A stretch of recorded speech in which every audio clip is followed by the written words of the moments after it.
बिस्मिल्लाहिर्रहमानिर्रहीम। अस्सलाम वालेकुम friend, welcome to back my channel this series one tips. तो फ्रेंड, आज की वीडियो का जो टॉपिक है वो ब्राउन डिस्चार्ज का होना के बारे में है। तो जब भी कोई औरत प्रेग्नेंट होती है या वो अपनी जब प्रेगनेंसी कंसीव करती है तो वो अपनी हेल्थ को लेकर काफ़ी ज़्यादा स्ट्रेस में होती है।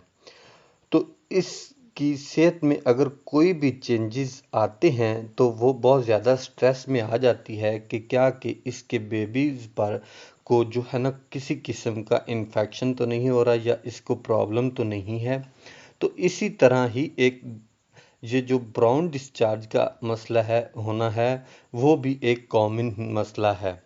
ये ब्राउन डिस्चार्ज क्यों होता है और क्या किस लिए होता है, तो इसके बारे में आज की वीडियो में मैं आपको कुछ इन्फॉर्मेशन दूंगा। तो फ्रेंड, चलते हैं वीडियो की जानिब। वीडियो की तरफ बढ़ने से पहले मेरी एक दुआ है कि अल्लाह ताला अपने प्यारे हबीब मोहम्मद मुस्तफ़ा के सदक़े तमाम बे औलाद जोड़ों को औलाद नरीना की नेमत से नवाज दे, आमीन। क्योंकि आपने आमीन लाजमी कहना है, क्योंकि आपकी आमीन कहने से हो सकता है किसी भी बे औलाद जोड़े के यहाँ अल्लाह ताला औलाद की नेमत उनको अता कर दे और उनके आंगन में खुशियाँ भर दे।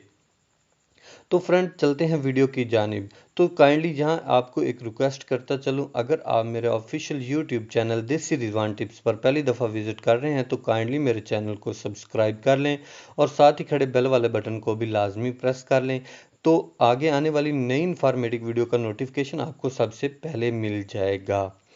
तो फ्रेंड, चलते हैं वीडियो की जानिब।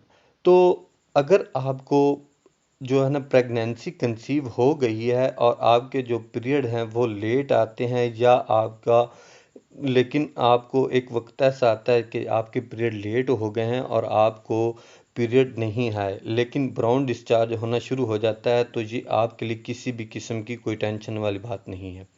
दूसरी ये बात है कि जो आप प्रेग्नेंट हो चुकी हैं और आपको ब्राउन डिस्चार्ज का होना शुरू हो गया है तो वो क्यों होता है।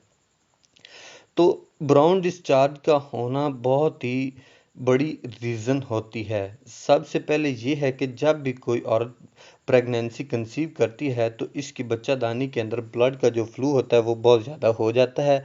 तो इसकी वजह से बच्चादानी जो है बहुत ज़्यादा नाजुक हो जाती है। तो वो इस अमल से डैमेज भी हो जाती है। तो इसकी वजह से ब्राउन डिस्चार्ज का होना नॉर्मल है। तो ये अपने आप ही ठीक हो जाता है। तो दूसरा मसला ये है कि अगर आपके अंदर एसटीबी वायरस का होना, अगर आपके अंदर एसटीबी वायरस होता है जिसकी वजह से ब्राउन डिस्चार्ज का अमल शुरू हो जाता है, तो अगर आपको ब्राउन डिस्चार्ज के होने के साथ साथ इचिंग है या बर्निंग भी हो रही है तो ये आपके अंदर किसी किस्म का कोई इन्फेक्शन हो गया है। तो आपने अपने इन्फेक्शन को लाजमी दूर करना है। ये आपके लिए किसी किस्म का जो है ना मसला खड़ा कर सकता है या आपका जो बेबी है इस पर कोई ना कोई मसला आ सकता है, क्योंकि जब बच्चे का साइज़ बढ़ता है तो बच्चादानी का भी साइज़ बढ़ता है। तो इस वजह से आपके अंदर काफ़ी सारी चेंजिंग्स आती हैं जिसकी वजह से ब्राउन डिस्चार्ज होना शुरू हो जाता है। तो बाज़ दफ़ा आपको ब्राउन डिस्चार्ज से घबराना भी पड़ता है, क्योंकि ब्राउन डिस्चार्ज के साथ साथ आपको ब्लीडिंग भी आना स्टार्ट हो गई है और आपकी कमर में और पेट की निचली सतह में पेन होना शुरू हो गई है। तो इससे आपको चाहिए कि आपने किसी भी मुआलिज के साथ, अच्छे मुआलिज के साथ आप अपना जो है रजू करें, इससे हो आपका मिसकैरेज भी हो सकता है। तो तीसरी अलामत ये है कि इम्पोर्टेंट अलामत ये है कि अगर आप अपने पार्टनर से मिलने के बाद जब आप अपना अल्ट्रासाउंड करवाते हैं तो इस वजह से भी आपको ब्राउन डिस्चार्ज का अमल जो है वो स्टार्ट हो जाता है। तो इस वजह से आपने नहीं घबराना। ये दूसरी किसी भी किस्म की कोई ऐसी बात नहीं है। तो ये आपके लिए कुछ ये तो आज की थी कुछ इन्फॉर्मेशन। उम्मीद करता हूँ कि आज की इन्फॉर्मेशन आपको पसंद आई होगी। अपनी दुआ में याद रखें, लाइक कमेंट शेयर ज़रूर करें, दुआ में याद रखें। वासलाम।